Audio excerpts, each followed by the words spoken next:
What up, what up? Welcome back to Week by Week. We have the Week 3 Titans and Bears team breakdown. So, I'm going to go first for this one.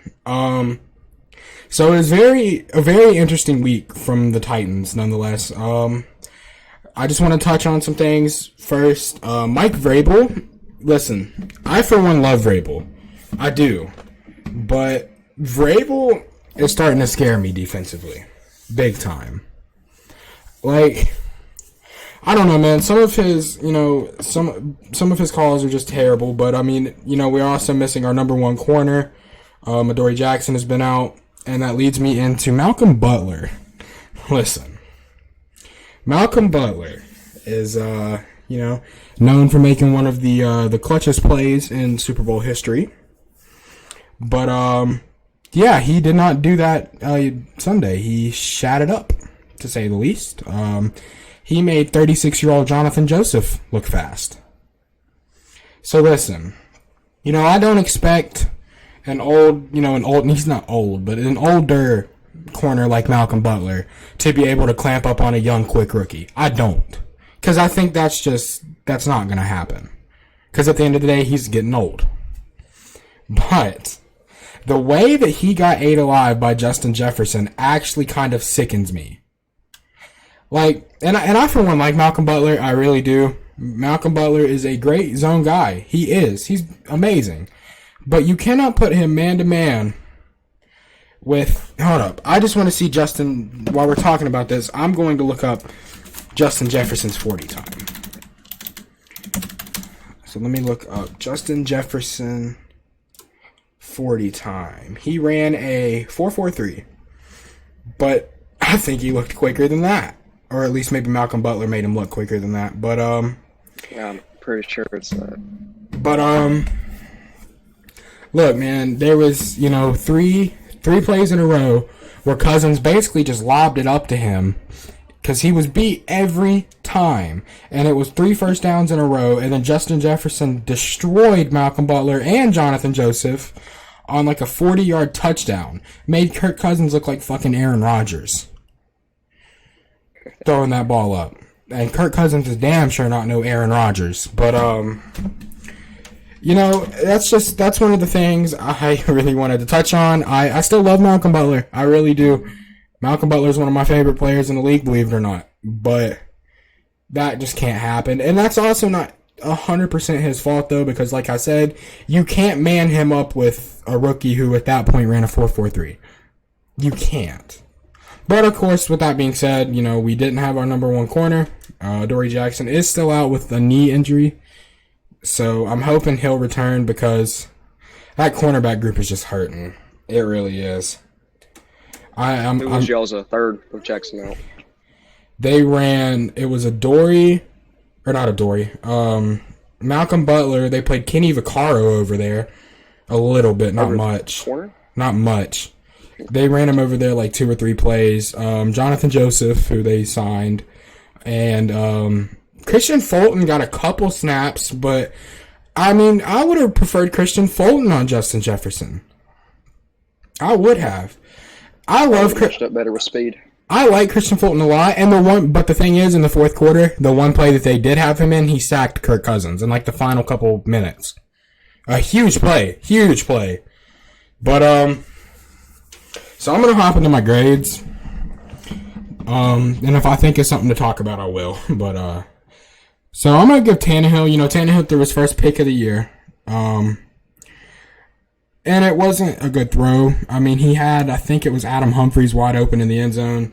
And Harrison Smith just lurked the fuck out of him. I mean, that's all there is to it. Harrison Smith just lurked the hell out of him. But, it was a hell of a play. It was a hell of a play. So, I think, though, Tannehill played good. Other than that, he didn't throw a passing touchdown, but, I mean, he made big plays when it mattered. I'll give Tannehill a B. I'm going to give Tannehill a B. Running back, let's talk about Derrick Henry. All I'm going to say is the freight train is back. If you don't know, in the third quarter, he scored 2 touchdowns in 2 minutes. Scored 1 touchdown to bring it to within, I think it was 3 or no, I honestly don't remember. But it was a touchdown to keep them in the game, essentially. And then they forced a 4-and-out really quick. And then Derrick Henry came right back down, ran for like 40 yards, and then punched it in. So he, I love Derrick Henry, man. I think that the media overreacted about him big time because, like, I'm literally seeing, like, ESPN, writers and stuff that, and, it's their job to talk about sports, saying that his run's over.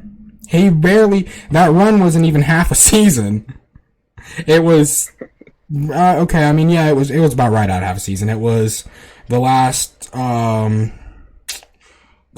6 games of last year's season, and then, of course, the playoffs where he went off against New England and Baltimore. But I think Derrick Henry, and I told you this last week. It's just a matter of time before he gets comfortable. Because Derrick Henry's big dude. Derrick Henry is just one of those players, though, that you got to feed him the ball more as the season progresses.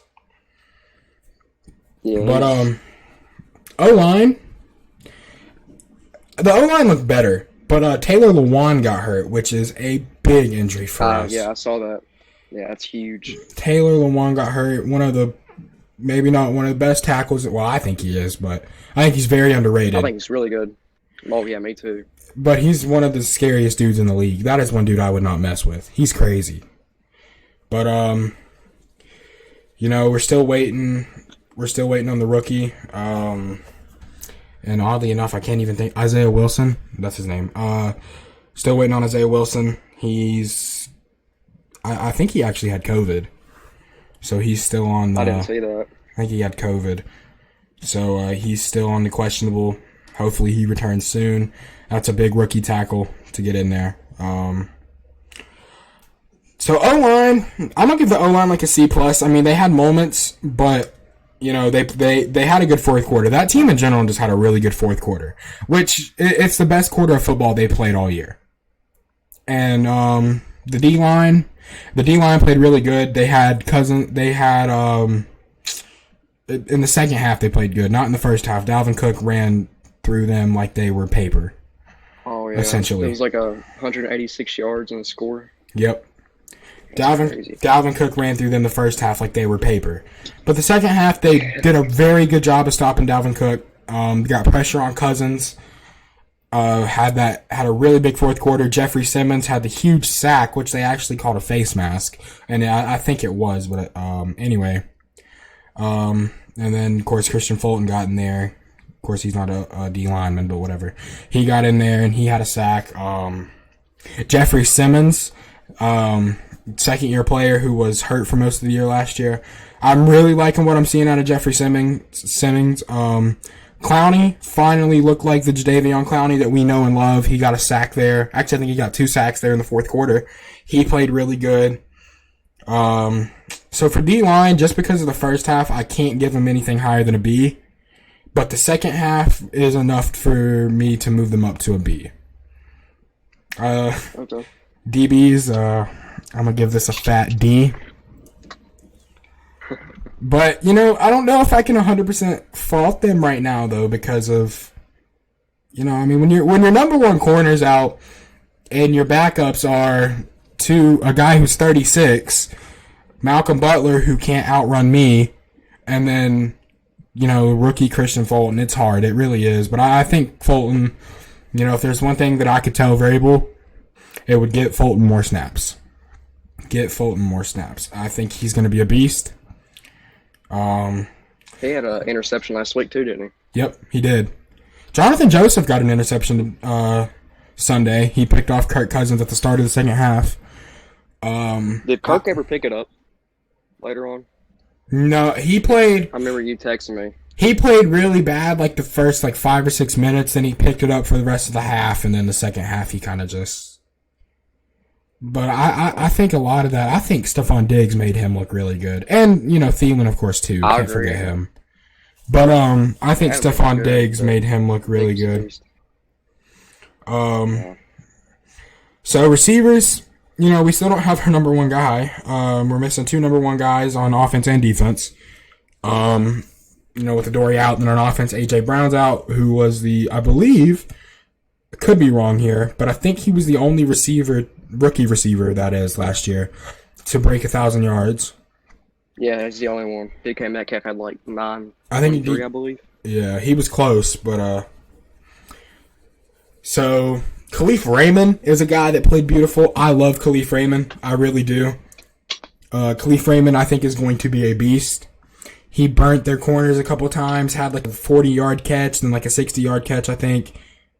I just know he had 2 really big catches. I don't think he had a touchdown, but like the second snap of the game, I know he caught like a 30 or 40-yard pass, and then I believe he had another one later on, which was a really 44 the first quarter and a 63 later on. Thought so. Okay. Yep. So he had a big game. And I'll just include I'll include tight ends with that. I'll include the tight end with that. I mean, Jonnu wasn't as noticeable of a factor as he has been the first 2 weeks, but they also threw the ball a lot less that second half because Derrick Henry got it going.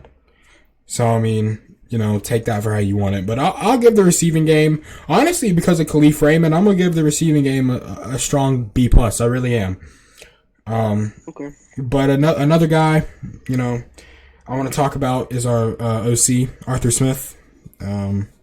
Listen.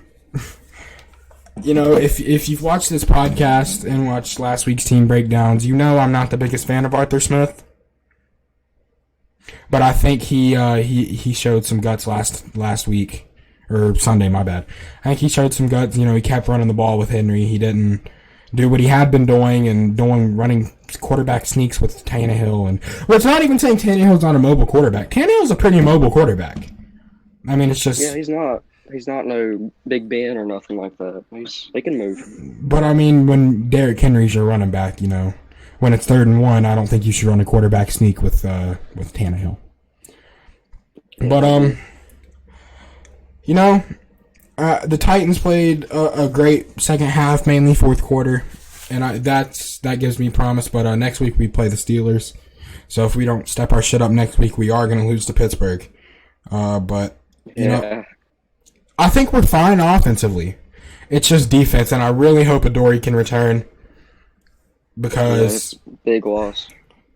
I really hope Adoree' can come back, and because we're gonna need him against Pittsburgh for sure. But he's a hard guy to target. He really is. But I think that about wraps it up for me, Tyler. Let's hear about your Bears. Okay, so as we know, we had the Bears come back again 2 times out of 3 weeks to beat Atlanta 30-26. We saw Nick Foles as his first playing time with the Bears. I kind of messed up right there. He threw for 16 for 29, 188 yards and 3 touchdowns with an interception, but I think the interception's absolutely bullshit. I will say that. And I'm going to say another thing right here. Fuck Mitchell Trubisky. I really hope his days are over. I can't stand that dude. But I'm going to go ahead and kick into some grades, and then I'll have some topics, and I'll break down the game as I go. Nick Foles, A+. I don't think I should really talk much into it, but I'm going to anyways. He looked absolutely outstanding. That was Philadelphia Eagle Nick Foles. Obviously, it was 1.5 quarters, but I mean, we really saw something special from him. Yeah, but in a quarter and a half to do that, and that ridiculous bomb to Anthony Miller, oh my God. That was beautiful. Here's the thing, though. He should have had 5 touchdowns, if you think about it. See, I didn't see the pick. I didn't see it. It was absolutely bullshit. I mean, the announcers, even the specialists they have with them, they even said it was a touchdown. I mean, seriously. And then another one, it was 4th and goal. 4th quarter, I believe. This is before we even came back or even came close to it. It was still 26-10. He threw a dime to Miller in the end zone, and Miller dropped it. Really? Seriously. Oh, yeah, he made up for it, though. He had 5. Yeah, he made up for it. But yeah, A+. I'm going to talk about Mitchell Trubisky a little bit. Let's hear it. Stats. I'm excited to hear this. 128 passing yards, a score. Terrible interception. I'm pretty sure it was like 3rd and 2. and he had tried to hit Graham on like a 5 and in, I believe that's what it was. I mean, there was a dude standing right in front of him. Like, are you fucking blind? I mean, you have other receivers. I mean, the thing with him is that I swear to God, sometimes he doesn't even look at the other side of the field. He's like, oh, this guy's going to be open, so I'm just going to chuck it to him. Fucking retard, dude. But I will give him something, though. He had a really good run for 45 yards. I could not believe the space he had. I mean, the middle of the field was wide open. Extremely wide open. But Or were they running like a zone? how do you think Foles will play this year? See what you think about him. You know, I think Foles, I mean, kind of just plugging him in third week. I see it as a Ryan Tannehill situation. I really do. Which I told you this, though, at the beginning of the season. That I think it was, before it even happened, did I not tell you? I think it's going to be a Ryan Tannehill situation. They're going to plug him in after they're either down or a bad loss. They're just going to randomly put him in. And earlier today, they actually named him the starter. So that's a plus. He's starter for at least this coming week, at least. So the thing with Foles is he's not no god. He's not no top 10 quarterback. He can move the ball up the field. And if you give him the right system with the right weapons, because don't get me wrong, Bears aren't no top-notch for receivers and stuff, but we have weapons. We got Robinson, we got Miller, Darnell Mooney, who's really making an impact as a rookie. Ted Ginn Jr. you brought over from the Saints, speedy veteran. You got Jimmy Graham, Cole Kmet, Demetrius Harris. Looks like Tariq Cohen, but prayers up for him for tearing his ACL. Another injury, man. I hate it. I really do. I hate it. He's such a great locker room guy to have. Really, he's really took it up a notch this year compared to last year. He's got Cordell Patterson, who I think is an absolute monster. I mean, the dude can do everything, in all honesty. I mean, he's got weapons. The O-line, I think, is average. I'll get to them here in a bit. I think they feel like dog shit. But, they're average. Get the job done, I think. But, it kind of surprised me whenever they put him in. Because, to be honest, Mitch has played worse. That interception was god-awful, but he's played worse before in past weeks. Yeah. But it really surprised me. I was actually sitting on the couch texting you, really pissed off. And I saw Trubisky take off his straps on his helmet, and Foles got up and stood with the team, and I was like, oh my God. And the announcer said it, and I started jumping up and down. Yeah, for you people that don't know, this is what me and Tyler do on Sundays. We FaceTime or text back and forth complaining about either how bad the Titans or the Bears are playing. This is what me and Tyler do. All it was. But I'll go into the run game real quick. Actually, I'll do run game and offensive line. The offensive line was absolutely awful. Well, actually, I don't think I gave Trubisky a grade. I'll give him an F. But the offensive line was awful. I mean, you're going up against the bottom 2 defense in the league, and you're making them look like a top 15, or even better than that. I mean, hell, both know how good David Montgomery is. Oh, I love David Montgomery. I love David Montgomery. He had 14 carries for 45 yards. The O-line was atrocious. Every throw Foles made, it looked like he was under pressure, especially that one to Miller in the end. I mean, I swear to God, he wasn't even looking at him. That was a ridiculous throw. I swear. That was crazy. See, but Foles isn't, from watching Foles, obviously, back in Philadelphia when they beat Tom Brady, Foles isn't a guy that's going to be flashy. He's not going to roll right and throw up a ridiculous sidearm pass or anything like that. Foles is going to come in there, find the open man, and get the job done. Yep. He's not a flash. Sure. But see, I feel like that's why, Foles doesn't get, the recognition he deserves, because he's not a flashy guy. He just comes in, gets his job done, and goes home. And I love the attitude he brings to the team. Whenever this quarterback competition was going on, his words were, I want what's best for the team. His attitude, seriously, he's one of my favorites in the league, attitude-wise. See, absolutely outstanding guy. Back to the Titans real quick, I promise. But that's part of the reason I miss Mariota. Mariota is, believe it or not, Mariota is my favorite player in the NFL. Because, no matter what happened last year, with him getting benched, Mariota is a guy, he's got a great attitude. And I just feel like that Tennessee system wasn't for him. Yeah. I will always respect Marcus Mariota, and I hope if he ever does get either the chance to start again or just get snaps, I will always wish Mariota well. My favorite guy in the NFL. I didn't think you'd say that. No, I don't hate Mariota at all. He's a good guy. I don't hate Mariota at all. At all. But anyway, back to your Bears. Sorry. But I'll give the it's more the O-line's fault. I'll give the run game a D. I mean, we really just didn't do anything. But I don't know, man. It's that O-line. I don't know how you can look that bad against the Falcons, but look that good against the Giants and Lions, who they're not good, but their defense is way better than the Falcons, in my opinion. Not way better, but it's better. But to the receivers, we got Allen Robinson. I'll give him A-. The past 2 weeks, he's had 50-50 balls that have actually hit his hands first, and he has not come down with. That's not the Robinson that you're used to seeing. He's usually coming up with those. I kind of feel like the contract negotiations have gotten his head a little bit and all this, but absolutely outstanding game. He had 10 receptions for 123 yards and a touchdown. Big factor. Him and Jimmy Graham both for the comeback in the fourth quarter. So I'll give him an A-. Jimmy Graham, 6 receptions, 60 yards, 2 touchdowns. We brought him in to be a red zone guy. He's living up to that. I just don't, big contract at the time, but it's growing on me. So how do you feel about Foles' contract? Now that you've seen about what? Foles' contract.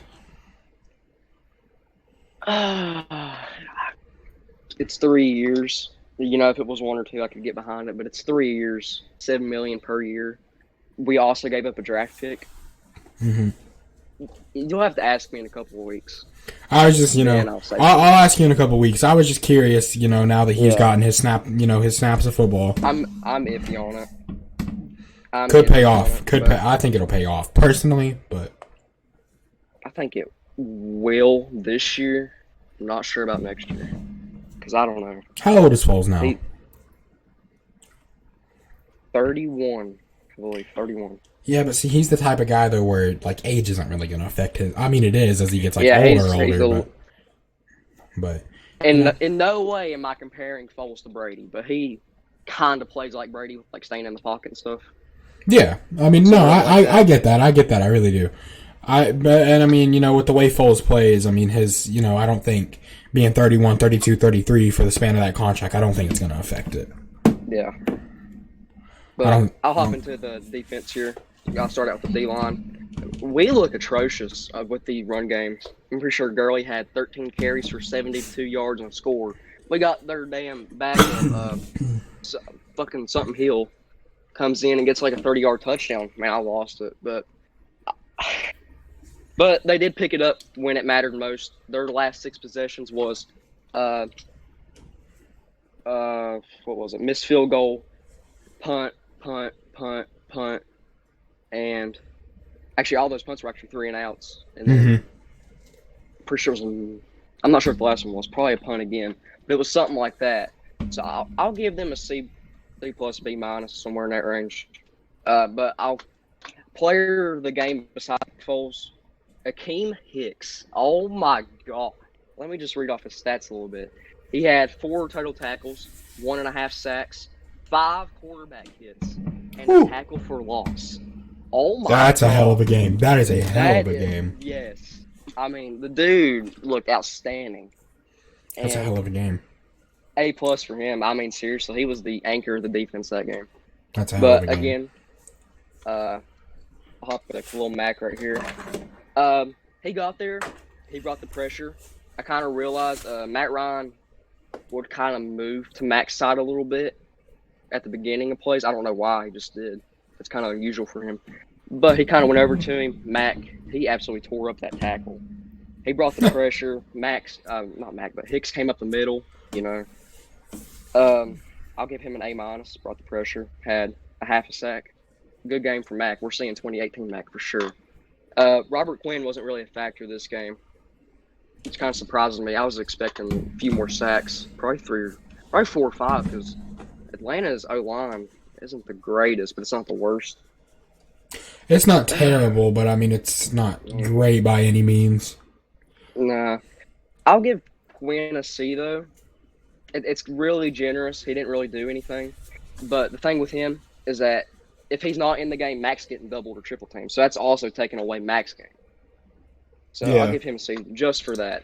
Bywell Nichols, our other defensive lineman, I'll give him a.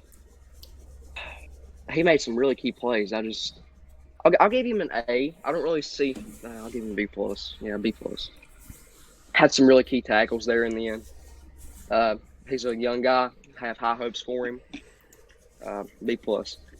I'll get to the linebackers here, which, oh my god, Danny Trevathan looking like a fucking 60-year-old out there. Jesus Christ, dude. Gave him $8 million per year, and he's coming out playing like absolute dog shit. I mean, he can't keep up with any of the tight ends that we've played. Different position, but that's how I feel about Malcolm Butler.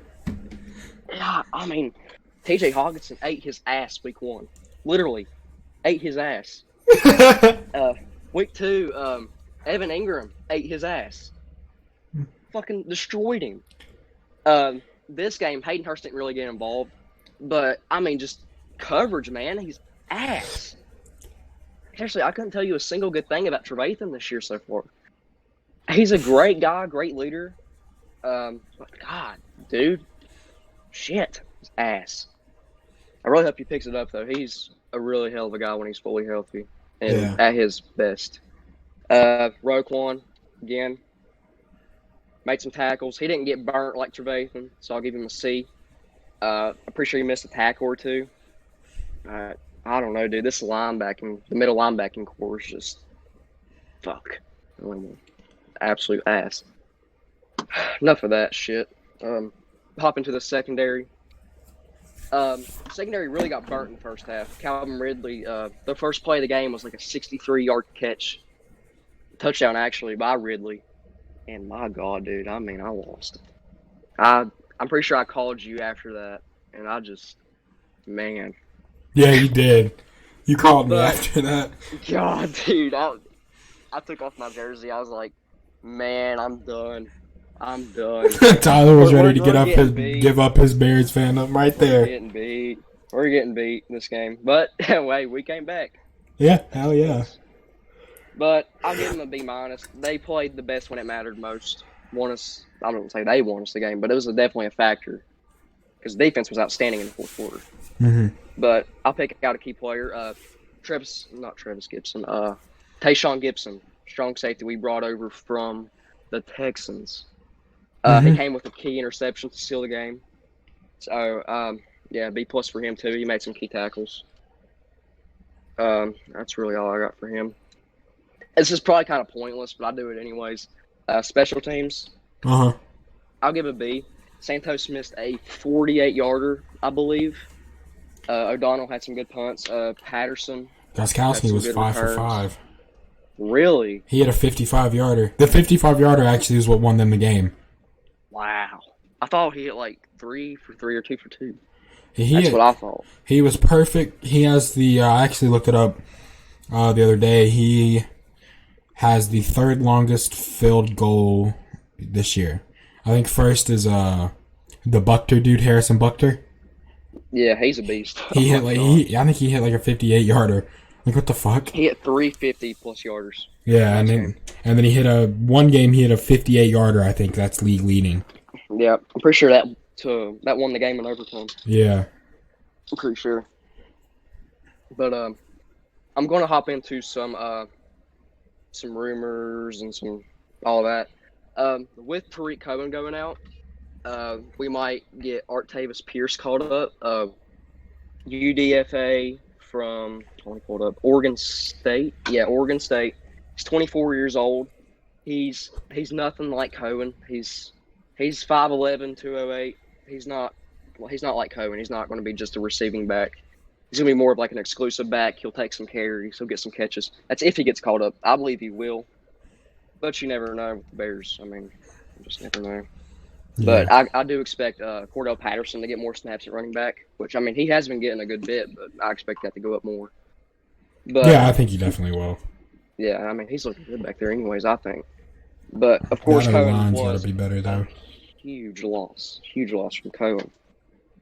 I'm really big on Pierce, though. I mean, I don't know too much about him, but just seeing what other Bears fans say about him, they're really high on him, and I really do hope he gets called up and gets his chance. Yeah. But another,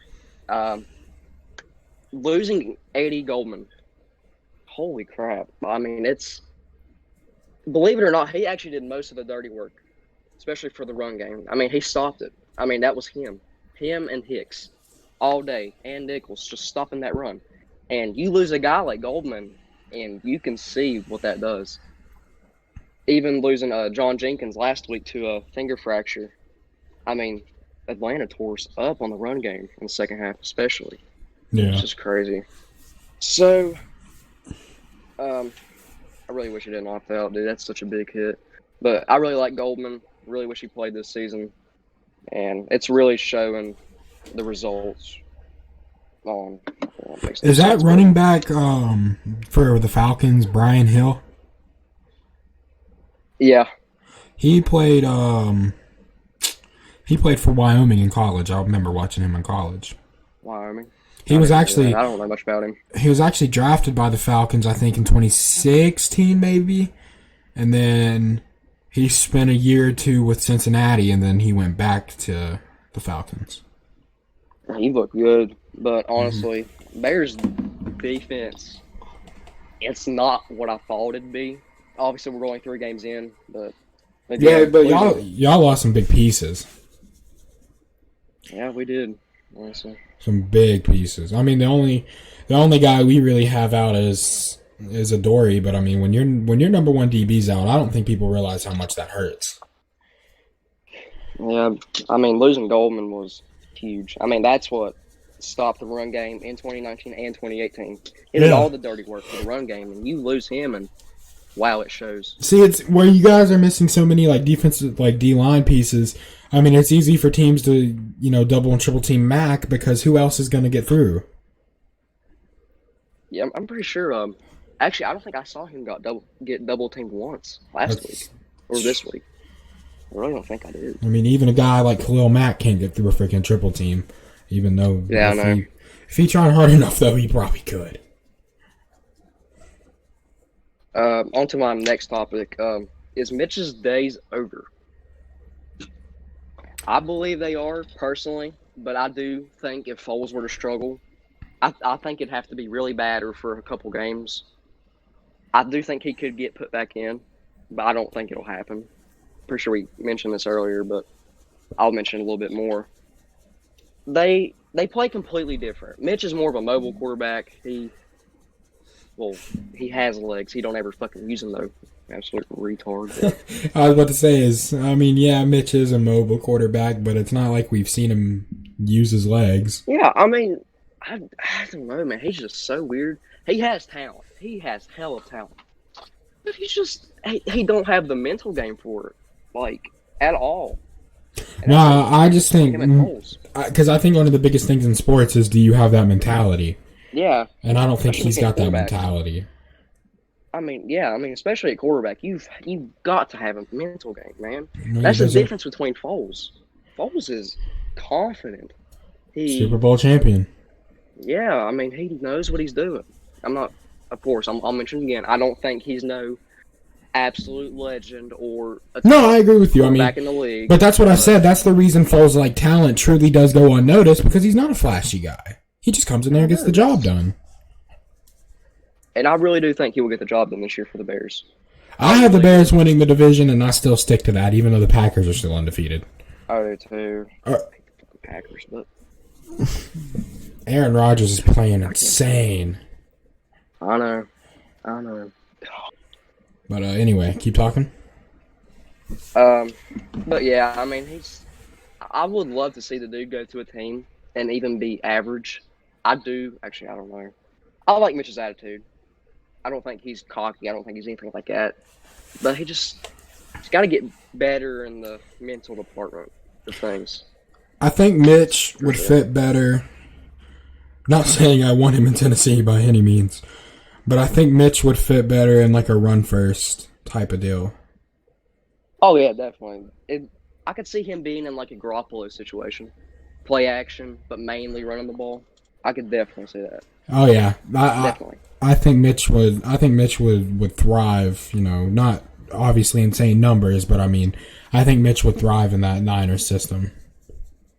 Something I would love to see is Mitch go to a team like the Steelers or I hope to God he wouldn't, but the Packers and no, never mind, Packers got Jordan Love. Yeah, they drafted Jordan Love. But yeah, just learn behind a veteran quarterback for a year or two, because I swear that does a lot on younger guys. And Mitch is still young; he's 25, 26.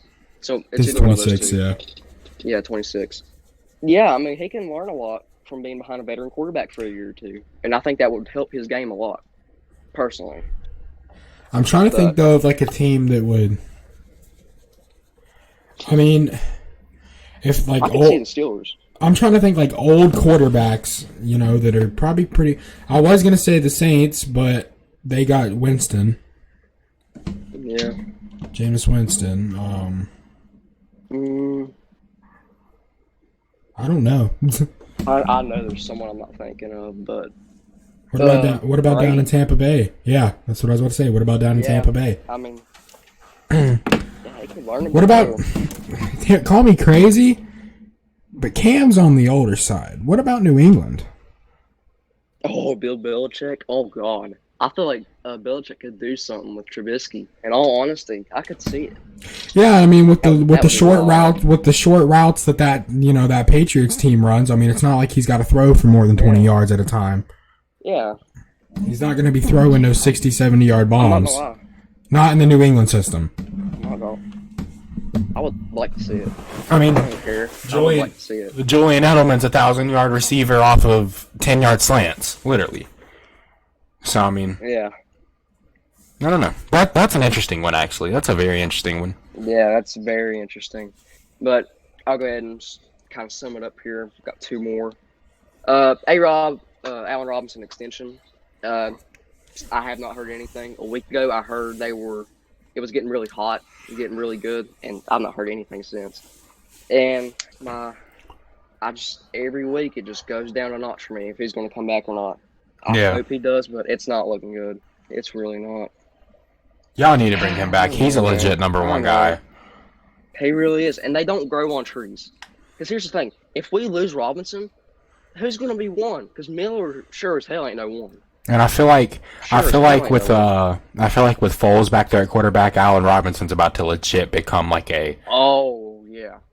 Like I mean, like before he was good. Like he was a number one guy, but it was kind of questionable. Like, is he that number one guy? But I think now with Foles back there, it's like he's that number one guy. Mm-hmm. I mean, the dude's had Blake Bortles and Mitchell Trubisky thrown to him his whole career, and look what he's done with it. Yeah, I mean seriously. Now with Foles back there, I mean this dude's really about to thrive this year. Yes. And here's the thing, especially on deep routes, Foles can hit the pass. Bortles and Trubisky cannot hit that deep pass, but Foles can. Mm-hmm. So oh yeah. I cannot wait to see that. I cannot wait. But actually, I got two more here. Did the Bears make the right move with Foles, or should they have picked up Cam Newton or Andy Dalton? Definitely not Dalton. Definitely not Dalton. Actually, I do like Dalton, but Cam maybe. But I mean, I'm still gonna say yes to Cam because I've not seen Foles play a whole game. But it's starting to grow on me a little bit. Oh yeah, for sure. For sure, yeah. But I think about more of that. I think at the end of the season though, we'll be looking back and saying that they made the right decision. Yeah, I could see it too. Plus, I do think Foles just kind of fits the scheme a little better than Cam would. But Cam's just looking great this year. Cam is looking like a beast. Really I swear, bro. He really is. He had a not really a great game last week or this. I keep saying last week, but it's more this week against the Raiders. But I mean, you look at the other games before that, man. Yeah, no, dude's beasting out. He really is. Which I'm glad for Cam. Yeah, me too. I like him, honestly. Should have hopped on the fumble in the Super Bowl, but, that's what it is. This is one thing I really want to happen. Damon snags Harrison to the Chicago Bears. It's a rumor going around. One of the teams that's interested in him. Is he still a free agent? Yeah, he's still a free agent. He visited. No one has signed Damon Harrison. Nope. There was a rumor on him because he was actually. Do what? Wasn't the rumor the Giants for the longest time?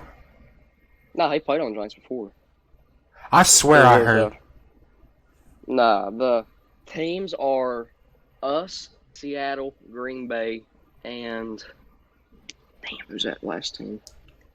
Where does Bengals. Where does he fit in Green Bay though? I don't know. They got Clark. They run a 3-4. Where does he fit there? Yeah, I don't know.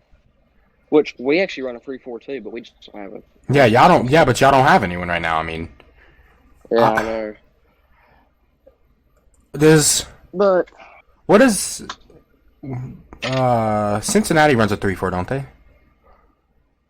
4-3. They do run a 4-3? Okay. Yeah, they run a 4-3. Because I know they got Geno Atkins down there, Carlos Dunlap. They got some guys. DJ Reader too. I forgot about DJ Reader. Yeah, I completely forgot about him. But yeah, I think Snags would be a huge addition to the defense. List, if you don't care, 1 second. Just list those teams off to me again that he is in consideration. Bengals, Seahawks, Packers, Bears. Seahawks would be that would be a hell of a get for the Seahawks. It would. Russell Wilson. Seahawks and Bears are 1 and 2. I think, as far as, I don't think Green Bay, he should go to Green Bay. That just doesn't make sense to me, scheme-wise, and it just doesn't make sense. I think the teams that make the most sense is the Seahawks, and due to injuries, the Bears. I say even without injuries, he's better than John Jenkins about a mile. Eddie Goldman's out. He opted out for the year, so there's a big void right there. And here's the thing with Snags. I don't expect him to come in and play every single down. That's just not who he is anymore. He's old. I don't know how old. Nah, bro, but when he's in, God, is he effective. Yeah, he's had 5? I don't want to say 5, but 5 Pro Bowls for the Giants. I think he had 4. A couple of years back. Yeah, something like that. He was a beast for the Giants. Goes over to Detroit, sucks, but that's the usual thing with Detroit. They bring in big guys and they just suck for them. Detroit is legit. It's Detroit. I don't even. It's a dumpster fire down there. Oh yeah, it is. It really is. But that is just one thing I want to happen. I think it would absolutely improve this run defense by a mile. By a mile. But yeah, no, he'd be a good guy. It's my last. I know I done said it before, but prayers up for Tariq Cohen. Really hope the best for him, and that's all I've got. Well, I think we can go ahead and wrap this up. This video will be out a day late just because, we ran into some issues recording. Time schedules didn't fit, but yeah.